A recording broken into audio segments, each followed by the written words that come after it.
दूसरी खबर में मैंने आपको बताया कि भाई ओपीएस के कारण भारतीय जनता पार्टी हारी है, ऐसा इंदिरा गांधी जी ने यहां पर कहा है। अब आप लोग क्या कहते हैं कमेंट के माध्यम से लगातार यहां पर बताएं, मैं आपके कमेंट यहां पर लेना चाहता हूं कि आप लोगों का इस पर क्या कहना है। और उसी के साथ साथ स्ट्रीम को जरूर शेयर कीजिए और लाइक का बटन लगातार दबाते रहे। इसी के साथ साथ हिमाचल प्रदेश में जो बड़े विवाद हमारे बीच में सामने उठकर आए हैं, वो उसमें से एक जो सबसे बड़ा विवाद अभी इस नई सरकार में एकदम से आते ही हो गया, वो हुआ कि अडानी की सीमेंट फैक्ट्रीज बंद हो गई। और आपको बता दें उस सीमेंट फैक्ट्री से कितना नुकसान हुआ है, ये सुनिए और शेयर कीजिए, क्योंकि हमें तब तक हम कुछ भी शेयर नहीं करते जब तक हम पर बात नहीं आती है। लेकिन फिर भी क्योंकि हिमाचल प्रदेश की बात है, हिमाचल प्रदेश के लोगों की बात है, 60% तक जो हमारे बीच में ट्रक ऑपरेटर है वो अपने दिसंबर की किश्त ही नहीं दे पाए हैं, आपको एक पहली बात बता दे। और ये विवाद जो थमने का नाम नहीं ले रहा। और इसी के साथ में आप लोगों को बता दें जो ट्रक ऑपरेटर्स है उनका धरना प्रदर्शन और खूब हंगामा शुक्रवार को यहां पर हुआ है और ये उग्र होता जा रहा है। पहले तो उन्होंने वहां पर हाईवे भी रोक दिया और ट्रक ऑपरेटर ने शहीद स्मारक के बाहर एसीसी और अंबुजा सीमेंट प्लांट के मालिक गौतम अडानी जी का पुतला भी यहां पर फूंका है। तो आप लोगों को यह बता दें कि यहां पर हमारे बीच में ये पुतला जो फूका गया है, यहां पर कांग्रेस ने हालांकि अपने जो रुख है वो कड़ा अवश्य रखा है, लेकिन अभी तक ये विवाद सुलझने का नाम नहीं ले रहा। और पिछले कल जो ये 11:30 बजे रैली शुरू हुई थी उसमें गो बैक अडानी, अडानी सदानी नहीं चलेंगे, ऐसे नारे भी लगे। और उसमें 12:30 बजे कॉलेज चौक तक जब ये पहुंचे तो रैली आगे बढ़ी तो उसमें जो एसीसी सीमेंट से लदे ट्रक थे उनको रोक दिया गया। और उसके बाद जैसे कि मैंने आपको बताया कि वहां पर अडानी का पुतला भी जलाया गया और ये आंदोलन जो है वो उग्र होता जा रहा है। और उसी के साथ साथ अडानी कंपनी के सीमेंट लेकर पहुंची गाड़ियों का भी यहां पर विरोध हुआ है। फिर से मैं बता दूं उन लोगों के लिए कितनी मुसीबत यहां पर है वो भी यहां पर देख लीजिए।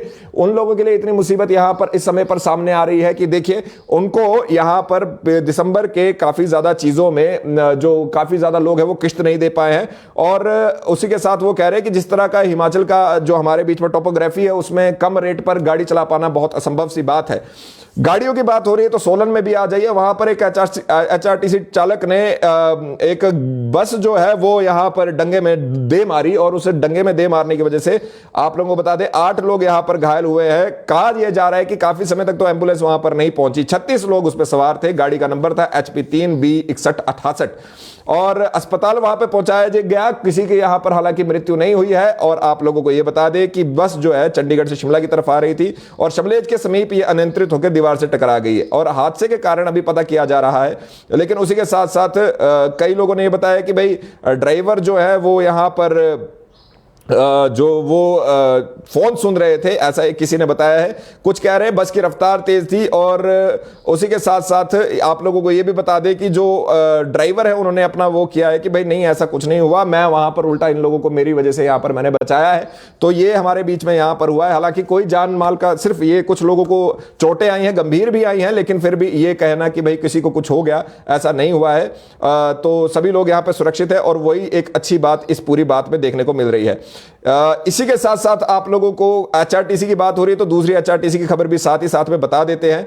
आप लोगों को जैसे ज्ञात ही है कि सुंदरनगर डिपो की बस में सवार एक लड़की को कुल्लू बस अड्डे पर परिचालक द्वारा थप्पड़ मारा गया था। वो अब 5 रुपए बकाया राशि वापस मांगी गई थी। 5 रुपए के पीछे यह सारा हंगामा हुआ है और वो बकाया राशि जब वापस मांगी गई तो थप्पड़ जड़ दिया गया था। उन जो हमारे परिचालक है उन पर गाज गिर गई है, वो अब सस्पेंड हो गए हैं। उन्होंने 24 घंटे के भीतर उन्हें सस्पेंड कर दिया गया। डीडीएम सुंदरनगर उत्तम सिंह इस मामले में बताया कि विभागीय कार्यवाही भी होगी और अभी फिलहाल के लिए उन्हें सस्पेंड कर दिया गया है। हरिद्वार से मनाली रूट पर चलने वाली सुंदरनगर डिपो की बस में सवार लड़की जब कुल्लू बस अड्डे पर परिचालक से 5 रुपए बकाया राशि मांगी तो उसने तैश में आकर लड़की पर थप्पड़ जड़ दिया और वो जो थप्पड़ है वो अभी फिलहाल के लिए उन्हें अपनी नौकरी से सस्पेंशन दे गया है। और उम्मीद तो यही थी कि और कुछ इसमें हो नहीं सकता था, बात भी लड़की की थी और जब लड़की की बात हो तो यहां पर बहुत जल्दी सारे लोग इकट्ठे हो जाते हैं। कितना सत्य है कितना नहीं वो तो चलिए अभी विभागीय कार्यवाही होगी। आप स्ट्रीम को जरूर शेयर कीजिए और लाइक का बटन लगातार दबाते रहे और उसी के साथ साथ अपने कमेंट्स के माध्यम से यहां पर यह बताते रहे कि भाई आप लोग इसके बारे में क्या सोचते हैं। खासकर जो हम ऑपरेशन लोटस की बात कर रहे हैं, आप लोग कमेंट भी यहां पर आ रहे हैं, उसके बारे में आप लोग लगातार यहां पर बताते रहे और लाइक का बटन अवश्य दबाते रहे। मैं ये रिएक्शन जो है वो लगातार दबाते रहे और कमेंट्स अवश्य करें, शेयर जरूर कीजिए। और साथ में उसी के साथ साथ JOIT वाले हमारे प्रिय मित्र जितने भी हैं, मैं क्षमा चाहूंगा आप लोगों के साथ ऐसा हुआ, बुरा फील करते हैं इस चीज के लिए। वहां पर अब जो मुख्य आरोपी है उन लोगों से पूछताछ यहां पर शुरू हो चुकी है और उसमें आपको बता दें कि जो मुख्य आरोपी में से उमा आजाद जी हैं, उनकी तबीयत बिगड़ती गई है, यहां पर ऐसा बता रहे हैं। आपको बता दें कि एचएएस अधिकारी जितेंद्र कंवर को भी एसआईटी ने लकड़ी के बेंच पर बिठाकर भर्ती प्रश्न पत्र लीक पर मामले में सवाल पूछे और भर्तियों को सरकार के RADP मामलों के तहत कार्रवाई की जा रही है। और जो प्रश्न पत्र तैयार करना, प्रिंटिंग करना और उसका सारों का काम जो है वो पूरी गोपनीयता से होता है, लेकिन यहां पर ये किस तरह से लीक हुआ इस पे अभी भी बात हो रही है। इसी के साथ संजीव कुमार और उमा जी के खातों में जो ये राशि ऐड हुई थी उसकी जांच भी शुरू कर दी गई है और उसमें अब जो वहां से दस्तावेज और हार्ड डिस्क उठाए गए थे उसमें भी एसआईटी खंगाल रही कि कुछ यहां पर मिल जाए।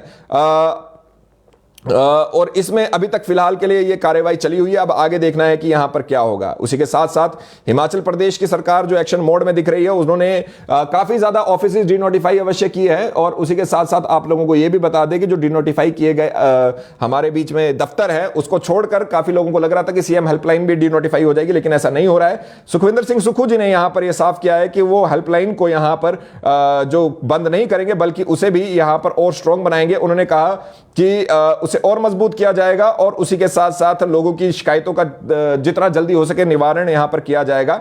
उसी के साथ साथ उन्होंने यहां पर जो हेल्पलाइन डेस्क है उसका भी यहां पर दौरा किया और उसे सुदृढ़ करने के निर्देश दिए।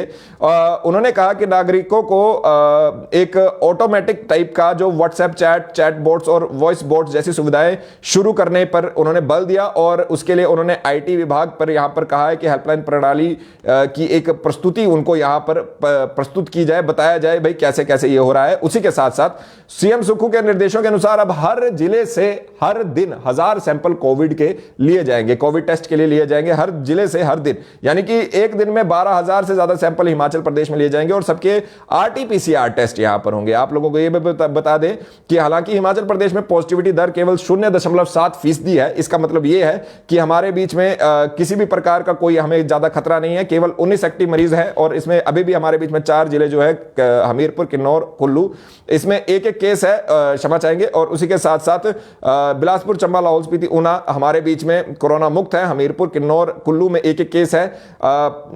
बाकी सब जिले जो हैं उसमें 5 से कम एक्टिव केस है, लेकिन सभी लोगों को यह जरूर कहा गया है कि भाई देखिए मास्क जरूर लगा के रखें, सोशल डिस्टेंसिंग यानी कि जो कोविड के नियम है उनका पालन करते रहे, क्योंकि यहां पर दिक्कत आ सकती है और दिक्कत के लिए पहले ही तैयार रहना चाहिए।